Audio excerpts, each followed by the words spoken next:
Hello there, welcome to today's video, which is about my dad who is currently fighting cancer.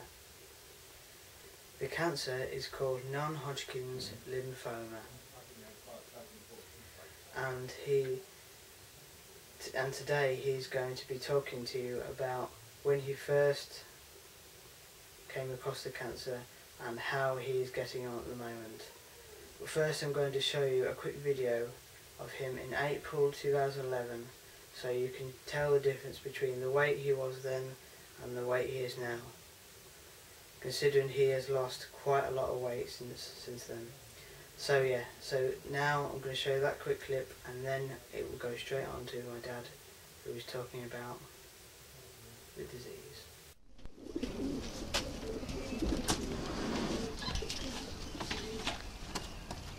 And here's my dad, who is basking up the widowed ends.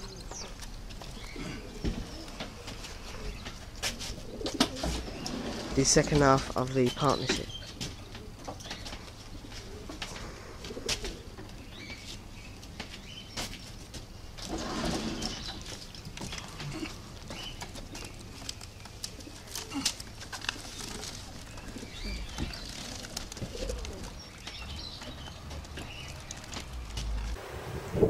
Now, my son wants me to talk about how I'm going through with my chemo. So, how I was feeling and how I found out about the cancer. So, over the Christmas period, I was feeling very ill. I had a lot of pains in my stomach. I couldn't keep nothing down. I kept throwing everything up. So, I waited until January when the doctors was open. And I went down to the doctors. She said I must have got some kind of infection in my stomach. Let's give me some antibiotics. I had antibiotics for a week, still no change. Can't keep no food down, feeling terrible, pains in my stomach. So I come back to the doctors and she refers me to have a camera put up my back passage. So you come back home, 2 weeks later, you get to go see a consultant. You go see a consultant, he checks you over, puts a mini camera up your backside, and says, well, now you've got the larger camera. Another 2 weeks waiting, you go back in, you have a camera put in your back passage. So to set you out on this table, on the bench, and start putting this camera, this long tube up your backside with a camera in it. It looked like a bloody house pipe. So it was alright till it went into my small intestines. When it went into my small intestines, it was that bloody painful. I shouted out, you can get that fucker out of my ass. And it was just painful. He said, I'll just release the air. So release the air a bit, and it was bearable. He said, you've got 2 polyps up your back passage, and I'm taking 2 samples from it. So he takes 2 samples from the polyps.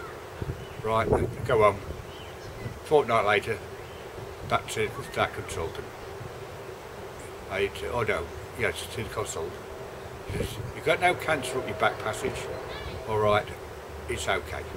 So I come back in 3 years' time with that camera up there again. I'm still suffering with all these pains and everything, and I found out I've got a gallstone as well. So I had to go to see a gallstone specialist. So another 2 weeks bloody waiting.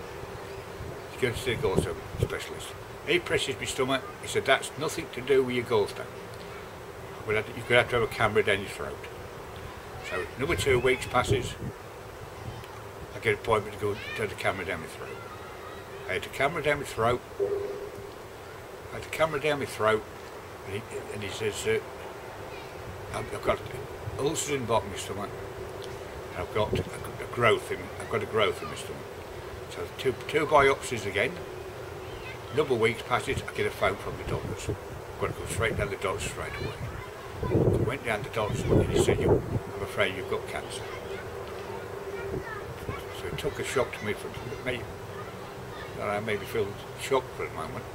I said, what does that mean? He said, it's curable. There's 98% chance of curing it as long as you work chemo. So I had to wait to go to the consultant, to go down the hospital again, to see the cancer consultant. I get there on the Wednesday. He says, we've got to do a blood test on you. He did a blood test on me. So I had to go back an hour later to go see him.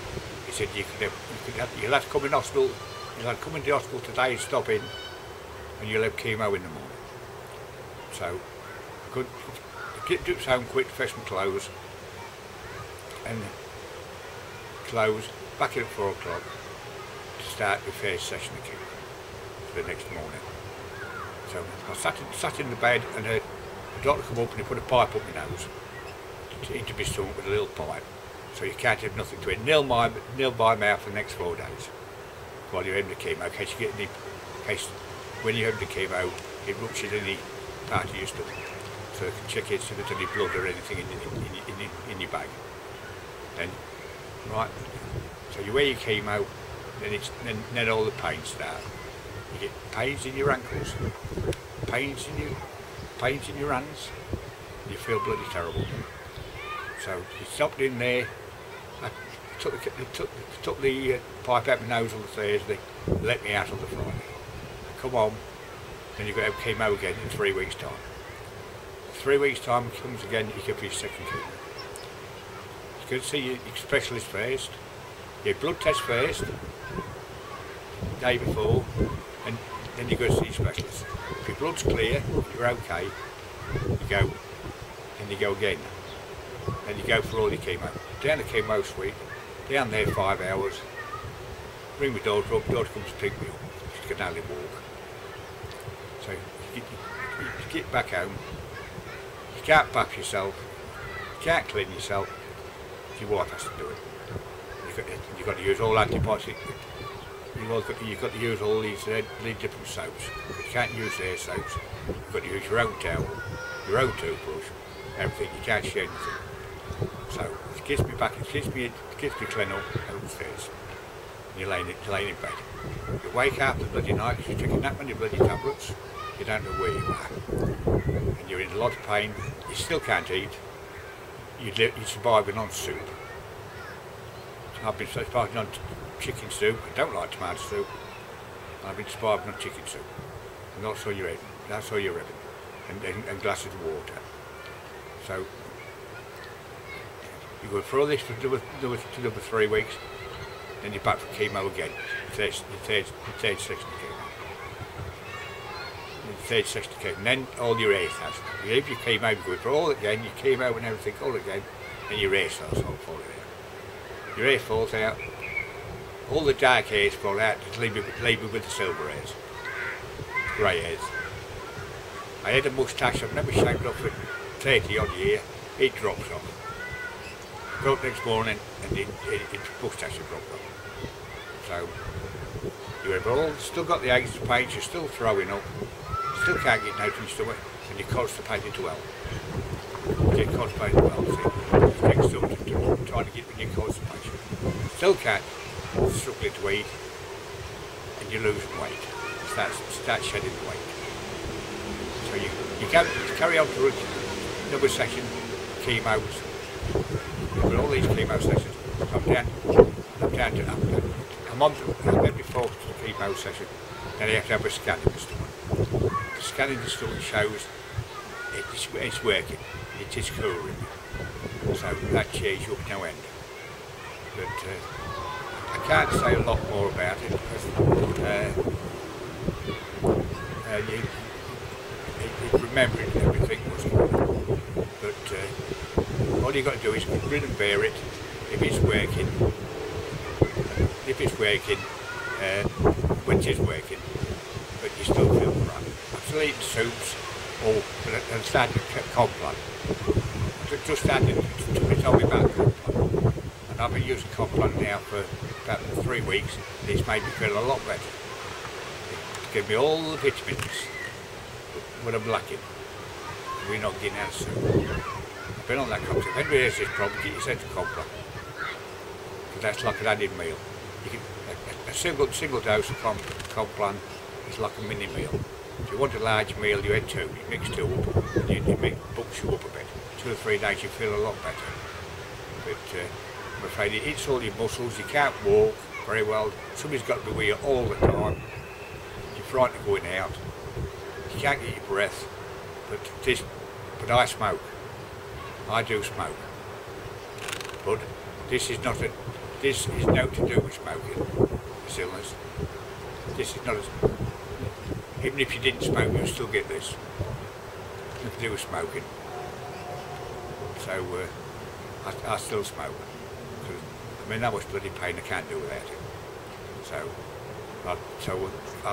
We'll update this again when I've had me six chemo sessions of our chop, and I've got 2 chemo chop.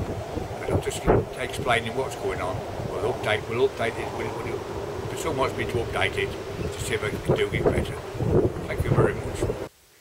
Well, there's only one more thing to say really in today's video, is to thank my dad for stepping forward and doing the video, because he's been in a lot of stress recently over the disease, and I'd just like to thank him for being brave enough to step forward and make the video, which I'm really proud about. I'd like to say thank you, Dad, for doing that. And of course, he's been under a lot of stress recently because he can't go nowhere near his pigeon loft, because he's got such a passion for pigeon racing, and it's his biggest hobby, and it has upset him because he can't go near his pigeons, but all I do now is look forward, look ahead, and if I have missed out anything out of today's video, I apologise, but I will be mentioning stuff that I have missed out in the next few updates that we'll be doing. So thank you so much for watching this video. I hope you have enjoyed it. Thank you, and I'll see you in the next update.